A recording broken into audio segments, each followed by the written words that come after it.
పులుసు ఎంతమందికి ఇష్టము. ఇలా ఒకసారి అయితే మీరు కూడా ట్రై చేసి చూడండి వీలైతే.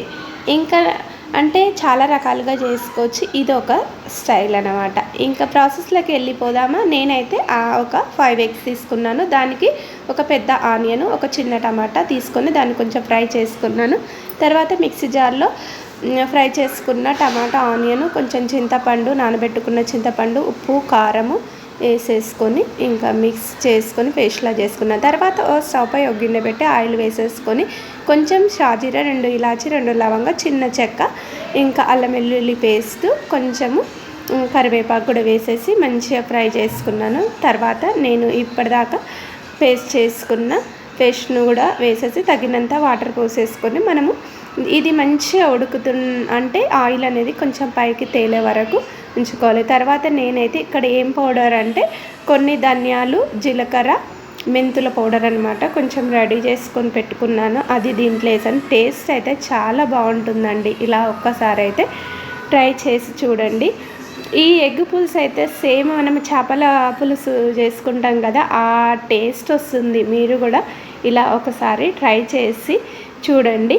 మీకు నచ్చినట్లయితే కింద కామెంట్ సెక్షన్లో షేర్ చేసుకోండి. ఇంకా ఇక్కడైతే ఎగ్స్కు కొంచెము ఘాటు పెట్టేసి మనము పులుసు ఆయిల్ పైకి వచ్చిన తర్వాత మనమైతే ఎగ్స్ వేసేసుకోవాలండి. ఇంకా ఇక్కడ పులుసులో ఎగ్స్ కొంచెము మనకు ఉడికితేనే ఎగ్స్ అనేది కూడా చాలా బాగుంటుంది. చూసేయండి. హలో అందరికీ, welcome to my channel. Please మీలో ఎవరైనా నా ఛానల్ని చూసి సబ్స్క్రైబ్ చేయకపోతే ప్లీజ్ సబ్స్క్రైబ్ చేయండి.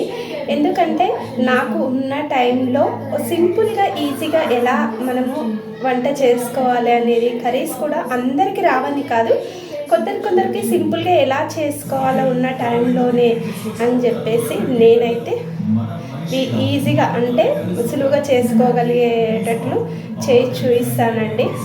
ఇంకా అంటే మాకు తెలియదా అనుకోకండి. అంటే కొందరికి తెలుసు, కొందరికి తెలియదు కదా. అయితే నా వంటలు చూసి కొందరన్నా ఇన్స్పైర్ అయ్యి వాళ్ళు చేసుకుంటారని ఆశిస్తూ నాకున్న టైంలోనే ఈ వీడియోస్ అనేది సెండ్ చేస్తున్నాను. Thank you so much.